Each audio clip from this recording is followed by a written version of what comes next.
It all started with a very simple idea. Tell the stories of how successful middle market CEOs made it to the corner office. I'm Brant Handley, founder and managing director of Resource Options International, or ROI. We're the USA's premier executive search firm focused exclusively on empowering middle market companies to attract, hire, and retain A players while transforming top executives' careers and lives. ROI's Into the Corner office is dedicated to discovering how middle market CEOs advance their career, and we're making these remarkable and sometimes quite unbelievable stories available to you for the very first time. Listen and learn about the challenges they've overcome, the interesting people they've met along the way, and the lessons learned that steered these executives' unique journey into a middle market corner office of their own. I know you enjoy these CEO stories as much as I've enjoyed recording them. So thank you for listening today. And if you like what you've heard, rate us on iTunes or wherever you get your podcasts. I'm looking forward to you joining me on the next great middle market CEO adventure into the corner office.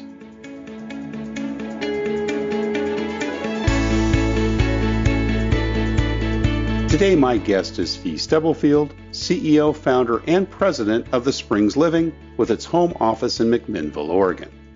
Fee started The Springs Living in 1996 with an idea to build a retirement community his grandmother would want to live in as she faced the challenges of aging. Today, there are 17 communities in Oregon and Montana, and Springs Living has never focused on being the biggest, but simply to offer a high-quality experience for its customers and employees. Fee embraces the fact that the magic of their profession is in the daily interactions between the residents and direct care staff. Fee is married and has 3 adult children. He's the immediate past chair of the Oregon Healthcare Association and is on the operator advisory board of the National Investment Center for Senior Housing and Care. Fee Stubblefield, welcome into the corner office. Thanks, Brad. Good to be here. Great to have you here today. And gosh, we talked a couple of weeks ago, and of course, during these pandemic times, we've had so many challenges, and you're kind of right smack dab in the middle of so much focus with regards to, the seniors and where they're living. And I was so encouraged to hear how things have been going in your communities. And let's just kind of start about that. Tell me a little bit how you're holding up personally, you and your family, and how is the Springs Living doing during these interesting times? Yeah, definitely interesting times. We're doing well. I think we're doing a little better these days than we were 2 or 3 months ago when we didn't know what was happening. It felt like we were waking up every day in a horror movie, and yes, there's no rules, there's no guidelines, and when you have the CDC and state and local health officials saying to do this one day and that another day, you realize pretty quickly you can't rely on them for your survival. So you must think, innovate, and do what we're supposed to do every day, which is protect our residents and our staff. And when you were out ahead of this thing, I remember in our brief discussion that you kind of saw the signs early on. I think you became aware of it. Wasn't it back in November, December, right? And then started taking steps in January, February? Well, I guess in fairness, it was more of an awareness. We had a couple of things that happened that really probably prepared us to be a little more hypersensitive. And I'm thankful that these things happened. Otherwise, in a normal year, we might not have been as quick to the trigger on it. But we actually had an executive retreat last October, and we did a SWOT analysis. Yeah. And it was just a great retreat. And we were trying to think of threats, right? Threats to our business. And with the coming age wave and the demographic, wins in our favor, and the success that we've had over the 24 years, we just couldn't think of anything. And so I just kind of jokingly wrote on the board, pandemic, right? Amazing. Yeah. And so it was just people kind of looked at it and went, yeah, I guess that could happen. Well, right? I mean, what else could it be? I mean, we couldn't think of anything. I mean, it wasn't money, it wasn't customers, it wasn't quality other than the normal stuff you're working on, getting better at every day. But then we had something that really caught my attention in December, and that was we had in one of our newer communities, the Springs Acre Garden in Eugene, Oregon, we had an outbreak of norovirus that was particularly challenging and tough. And we actually quarantined residents for 2 weeks. Wow. And I got a lot of calls from residents and staff, and I visited, and it's like, wow, this is not good. We've got to figure this out. And so we launched a full, hey, let's dust off our infection protocols. Let's really look at this and take this to another level because things seem to be changing. And so because of that, it was top of mind. And then we live in, our office is in Oregon here, and we got a great state association, Oregon Healthcare Association, and Jim Carlson, Phil Bentley, and the team. They're doing just a great job, and they actually picked this up. I went back and looked at my notes. I saw an alert come through in Bloomberg on January the 28th, and then I saw Oregon Healthcare Association on the 29th or 30th, I can't remember, sent out just a, hey, you should pay attention to this. Right. And for some reason, it caught my attention. And so you're right. We, on February 28th, when we had the first case here in Oregon, we were ready and we shut everything hard stop down. And even before state mandates and city mandates and all that? They were a week or 2 weeks later. And we actually fought with the state. The state was actually fighting with us to make family members. They were calling up complaining, and they were requiring us to let family in. And we're going like, no. So that switched the next week, obviously. So well, good for you. And you've had very few cases, as I understand it, and if any, and things have remained relatively stable these last several months. Yeah, our infection rate is low. Most of our communities, the vast majority, haven't gotten it. Of course, we've had it, and we've had issues, but we've gotten to know it. We've learned how to respond to it. We've adapted, and we've pivoted. And I think being able to make changes and deal with the unexpected has been very valuable. Our team has been absolutely spectacular in learning and adapting, and our industry in general. I mean, our industry is very much aligned and together. It's a profession that offers just great sense of purpose and opportunity, and the way that everybody, not just the Springs Living, but all the organizations, particularly in Oregon and here and in Montana, from what I can speak to, really bonded and banded together, and we all helped each other. And I would tell you that the senior housing profession overall has a significantly lower infection rate than the general population out there. Now, this is a disease that obviously attacks our primary customers. So the mortality rate's a lot higher when a senior gets it than than a 20-year-old. Sure. But but overall, we're doing well. Yeah. Well, congratulations. And that's just so insightful. You were able to have that brainstorm and take action accordingly. Well, let's start about your early years. And the Springs Living is a family story, as we mentioned in the bio. It was your grandmother or the care for her that kind of motivated it. Tell me about where you grew up, what your early family life was like, parents, siblings, grandparents. Well, it's kind of a unique story. I grew up in a remote place in Eastern Oregon, a family resort called Lehman Hot Springs that my grandfather bought in 1925. And I grew up, my first memories as a child were there, and it was a very popular place for Eastern Oregonians and Southeastern Washington people to come. And there would be thousands and thousands of people that would show up there every year, and it was just a wonderful place. And it really. And you grew up in that community. That was home. Yeah, I grew up in that community in a small town called Pendleton, Oregon. So I grew up, doing, hospitality. Cleaning the restrooms, cleaning the pool, serving customers. Cheap labor. Yeah. And then obviously working on ranches and doing all those really hard jobs, dirty jobs, early on in that environment where it's a small business and you're struggling to do everything just to pay the bills. Sure. Builds character. Yeah. It lays a foundation. I think so many people everybody wants these great opportunities, but you can't deny the value of struggle and really paying attention to those hard entry-level positions that once you do them are critical. In my view, it can help you become a much better leader in the future if you've done those hard things and understand what our frontline workforce is going through every day. What we're calling essential today, right? But maybe not always treating that way. That's a subject for another podcast. So mom and dad ran the place, grandfather, grandmother, and then inherited down, or what was the organization as you were growing up? Yeah, well, it was just my grandfather and my grandmother, and my dad was the one that stayed and worked up there, and it was it was to be handed down. Right. My grandfather died in 1972. My grandmother lived, for quite a while, all the way into 2004. So it wasn't passed down. Unfortunately, before it was passed down during the 80s, my dad had some really great ideas and plans that he wanted to execute on this, legacy property. And unfortunately, he did that at the worst economic time, certainly in Oregon's probably. Oh, dear.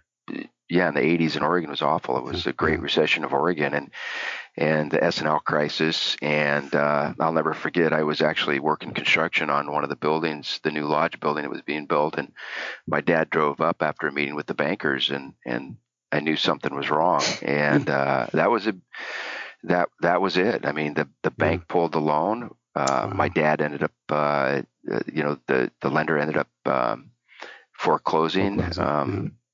Obviously making a long story short, and we lost our identity. I mean, you grew up this wonderful place, you have an identity, you have a family history, and then it's all gone. Tough. Very tough. Yeah. So did you pack it up and move as a family then? Did Dad go into another profession? What happened next? Well, I'd gone off to college kind of before, kind of at the start of that, and then went off to college, graduated from high school and went off to college. And so it took a few years for him to fight the fight. And then it was lost. And so they moved to the Portland area. I was living, when I moved back to Oregon, I was living and working out of Atlanta. I was attending Clemson University. I worked for a large active retirement company, and I ended up transferring to Atlanta and running a marketing department for them. And that's where I really saw the future potential. And this was in the late 80s. Future potential for seniors housing and care. That's an interesting choice. Now, was there a hospitality, degree there? I mean, you moved all the way across the country. What motivated you to move all the way to Georgia? No. It was connections. It was. If you grew up in a small town in Oregon in the 80s and with the recession that was going on, I just remembered knowing that I needed to get away and experience life somewhere else. So we don't have enough time in the podcast to go through those early years of my personal life, but I ended up in Clemson and wasn't there very long before I started working for this company, and they offered me the chance to transfer. And so I actually stopped attending Clemson to take this job in Atlanta, and it was a great decision. And was it a senior community then fee or what? Yeah, it was an active retirement. So we did. It was a company that's not around anymore. It's called Realtek, but Realtek built these large, giant 2,000-acre golf course developments in South Carolina, Virginia, North Carolina.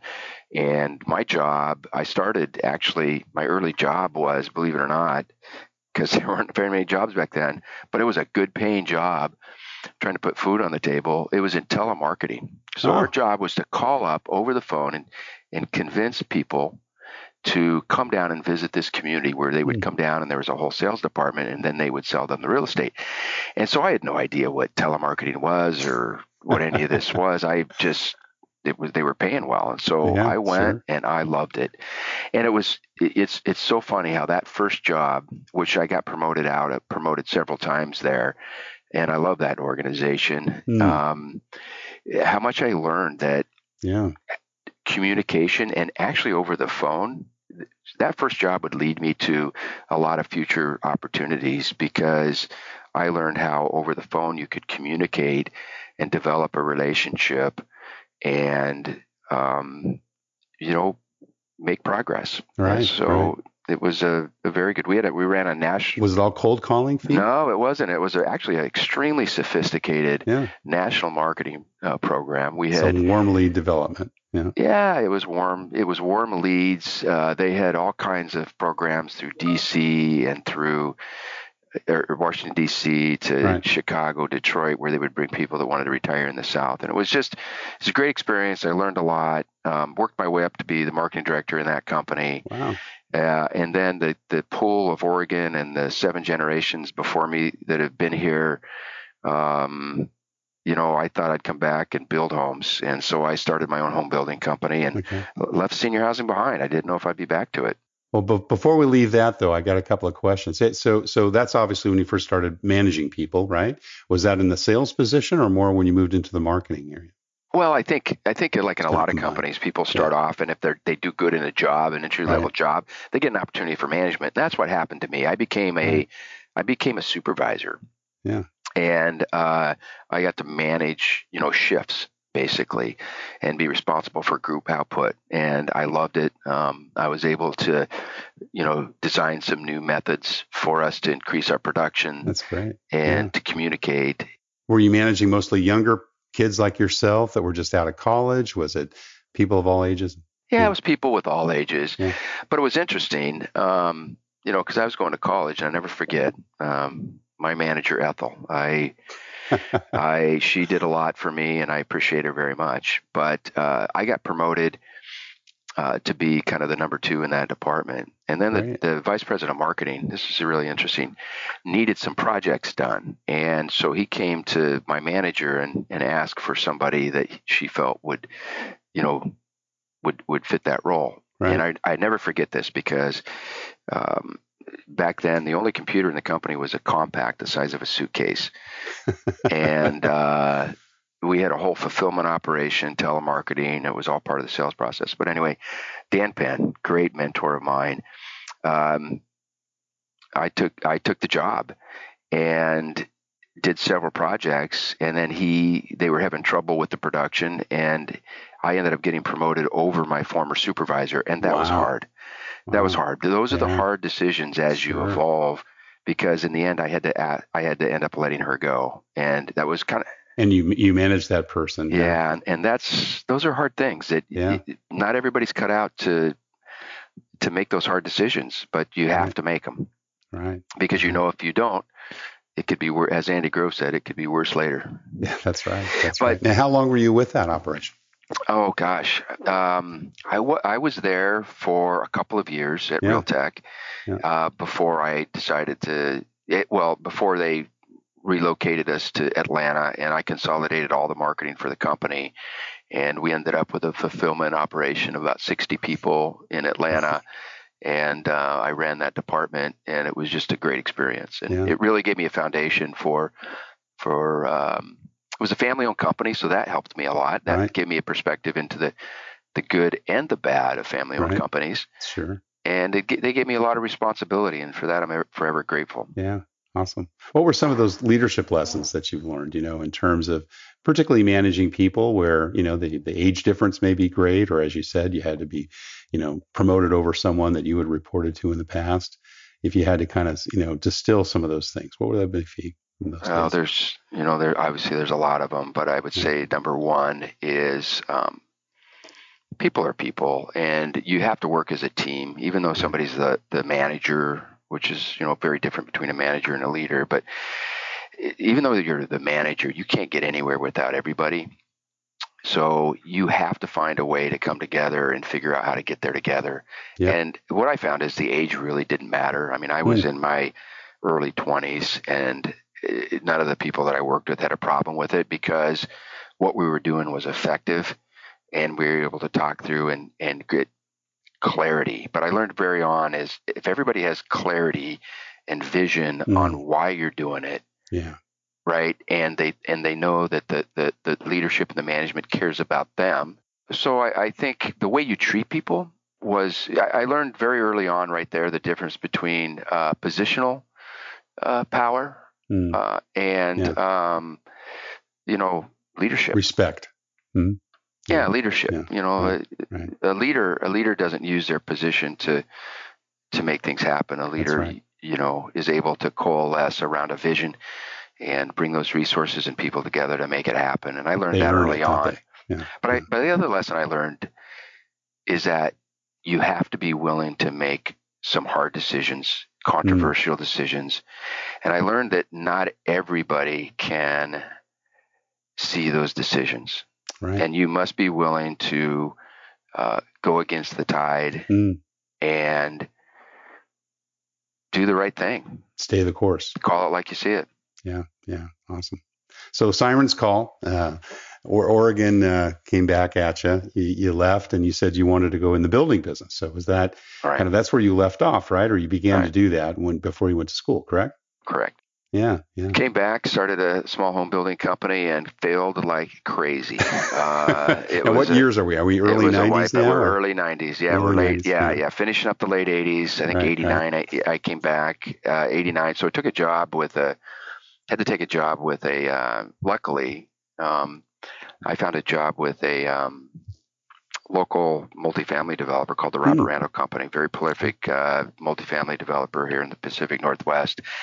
And because I had that experience back at Realtek in South Carolina in telemarketing and other things, they thought that I would be a great fit to help them find institutional investors to help them finance their multifamily developments. And it was another great learning experience that I totally failed at, and they fired me. Oh, goodness. By the way, I highly recommend getting fired once in your life. Absolutely. It humbles you, and you learn from it, right?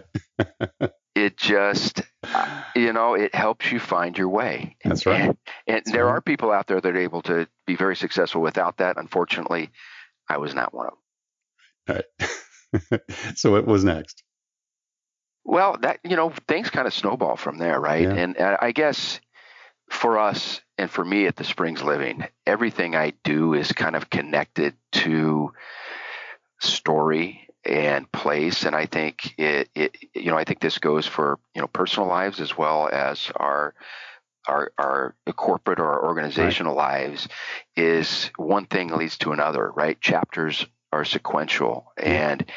And so that I think the past helps dictate, even as to turn you in a completely different direction. It helps guide you to your next deal. And so it's funny how it's almost, in some ways, I kind of feel like that Indiana Jones movie where he's running across trying to get out of the cave, and he's jumping from one pillar to the next, and they're crumbling underneath of him, and he's just making it. To me, that is the perfect metaphor for surviving the initial startup phase of a company. Is that Indiana Jones jumping from peer to peer.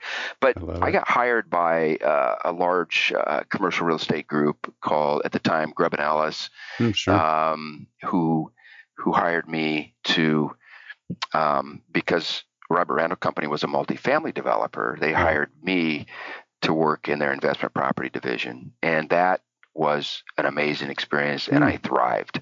Yeah. I thrived, and I really built a lot of core skills. Right? And was that commercial property for the most part, or residential apartments, basically? Investment. I mean, there's different asset classes, but yeah. Right. So where I grew up with a deep family story and history and sense of pride at this place, and kept my teeth on hospitality and hard work and basic things, right? I then jumped to really getting my foot into senior housing, at Realtek and management ability. Then I jumped into this multifamily world of finance and corporate challenges. Right. It was not a good fit for me. Great company, but just not a good fit for me. Then that led to this getting hired by Grubb & Ellis, which just led me to an 8-year stint of doing multifamily investments. And what I learned there, which was a key thing to running a company, was I really learned the details around finance and negotiation. And survival, right? Yeah. Because you eat what you kill.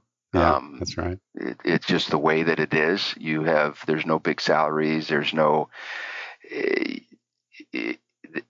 no guarantee that I would even make it there. And I barely made it. But that was such a great foundational thing. So each step of the way, each job, each position really gives you a ingredient to build upon your recipe for your organization. Yeah.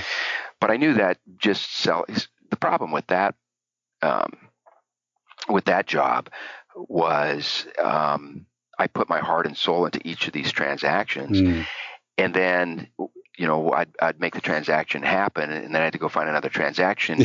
But I really believed in what I did and the deals I would put together, and I didn't want to go anywhere. I wanted to stay and help, but it's like I wasn't needed anymore. And so I just knew, like I grew up, I knew I needed to be deeper.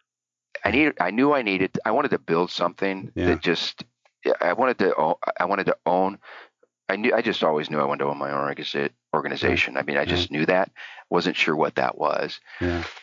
And so I started branching out on my own to actually develop, to purchase and renovate and develop multifamily. And so I did that for a number of years, and that kind of led me to, what is now the Springs Living. That was kind of the last step.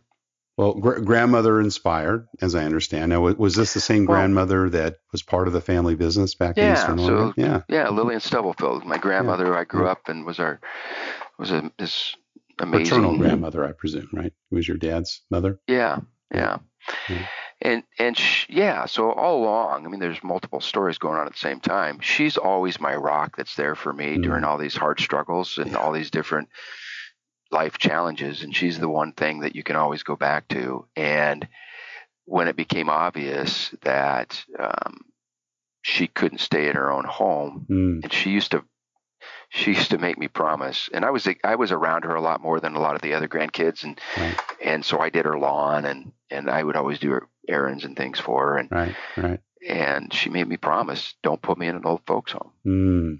And to her, an old folks home was not a congregate setting necessarily, although that's how you kind of embody it physically, but it was more the way people are treated.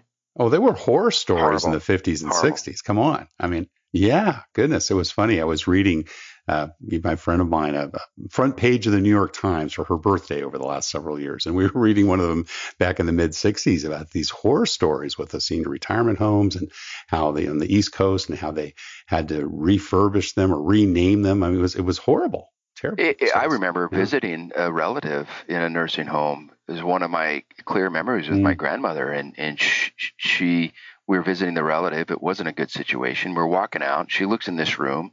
She stops. She tells me to wait. Of course, I peek in the room, and there was a gentleman that was lying on the bed. All of his covers had fallen off, so he had no clothes on, and he was shivering, and there was nobody there. And she went in. She covered him up, and she told me, never put me in one of these things.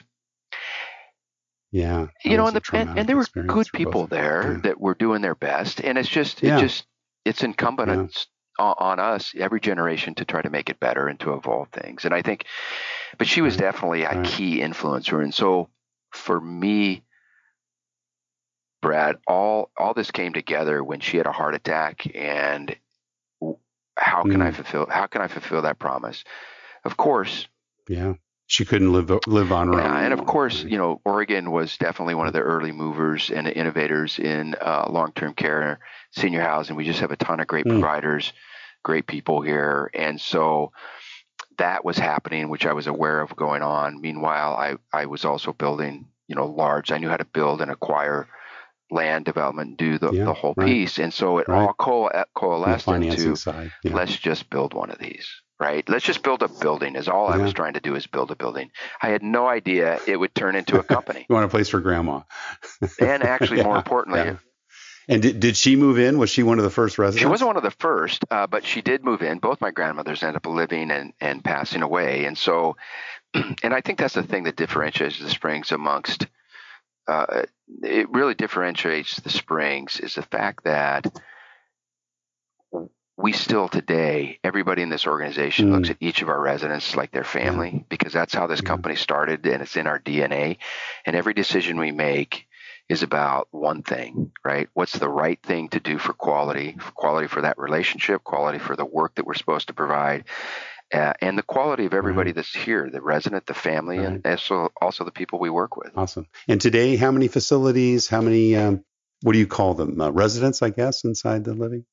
Communities. Oh, residents. Well, we're somewhere over 2,000. We have 18 communities in Oregon and Montana, and we now are called the Springs Living. Back then, there wasn't a connection. But what's really fascinating about this story, and this is where it really comes to, following, each of us really understanding that special thing that we can do to make a difference and is our purpose.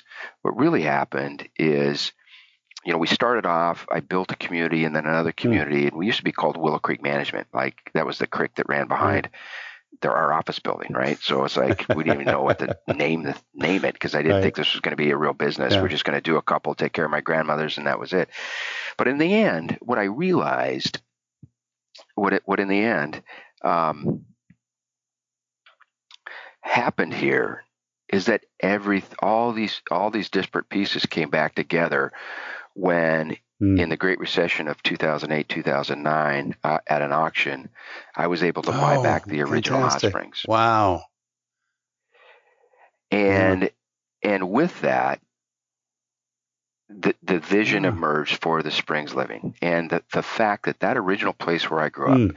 So I got to describe to you, Brad, this place where I grew up, because how I got into senior housing and specifically into senior housing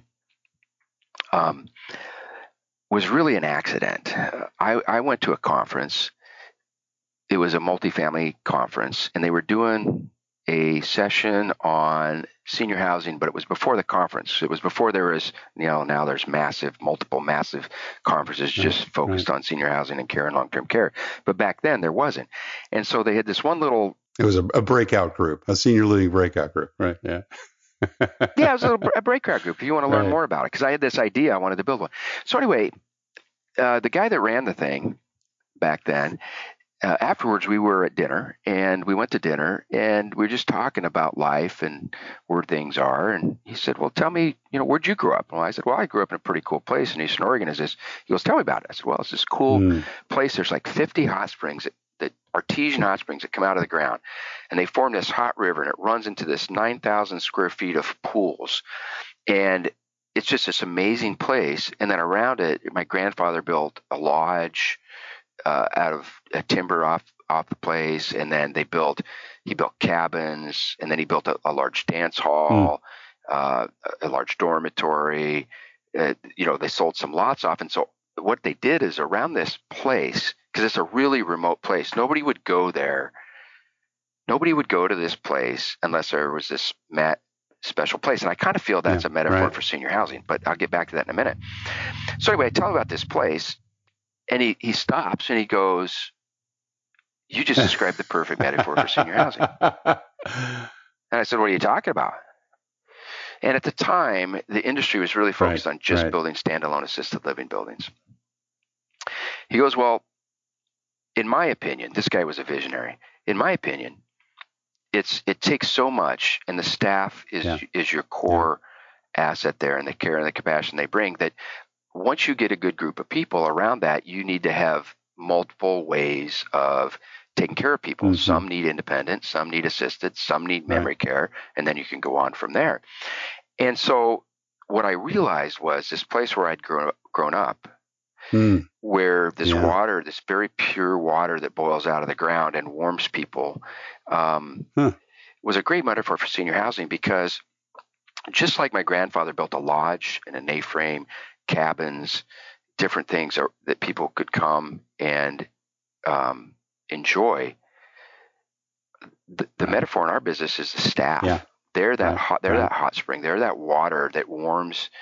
And then around it, we build independent assisted living. Yeah, it does. I love it. Does that make sense? And so, so this vision emerged of like, whoa. And I was able to buy this back at cents on the dollar. And we use it today for leadership training. We take our staff there to kind of get back to our roots. But here's the really crazy part of this story that really, for me, gives a deep sense of connection. And for all of us at the Springs Living, gives a deep sense of connection and purpose. Is that it was a number of years later, I was talking with an old family friend who happened to be the chief of the Cayuse, as part of the tribe. Yeah, one of the last full-blooded Cayuse Indians alive. And we were actually at an event, and I ran into him, and he knew my family forever, and he didn't know I owned Lehman back. And he said, "What do you?"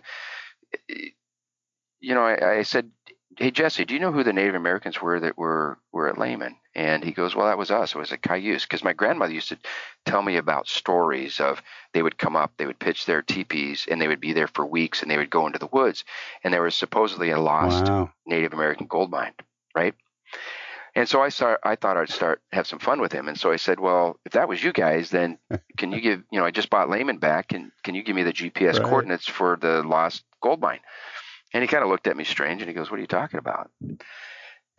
He goes, there's no lost gold mine up there. He goes, we use that for our retirement community. Oh my gosh. It's where we took our old ones.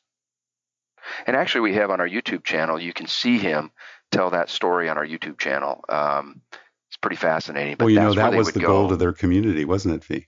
Right? It was. They honored their elders. So anyway, so that all those things came together, Brad. Now, do you have a community there as well, or you use this only for training? Just for staff and training. Originally, it's just for leadership training, because we can take so many metaphors and leadership lessons out of it. And we've been doing it for quite a few years now, and I can tell you that it's been very impactful. Yeah, because I think the things that we look for when we're trying to work with somebody, we look for three things. We look for the core foundational thing that we start with is values. Yeah. Is there a connection on values? Right? Do the values that this group of people and culture, in my view, is amalgamation, it's people, right? And it's the values that they bring to that culture and what they make there. And so, one, we look for people with values. And the second thing is we look for story. Is there a connection? When we can find somebody that not only has a shared values, but their story, meaning maybe they cared, maybe they worked in a different, caring culture. What's been their journey? What's been their journey? Yeah. And then we can combine that with the KSAs, meaning the knowledge, skills, and abilities. Right. It can be very powerful and impactful. And so we may be the only company in the senior housing company in the United States with its hot springs that does leadership training. And our goal there is to take our employees there and give them a tangible experience similar to and make them feel loved, warm, welcome, loved, well taken care of, just like they do for our residents in our communities. Terrific. Gosh, I love that. Super. It's amazing how it's come all back around, hasn't it? Right, from the very early beginnings. We talked a lot about culture, and you've kind of, dabbled a little bit with a few, phrases here and there. But what would you say is most unusual or unique about your culture, particularly within the senior living community environment? Well, besides the obvious things around culture and hot springs and Native Americans and gold mines, the thing that I think that we've done, that we've brought, is we brought maybe just a slightly different way of looking at it.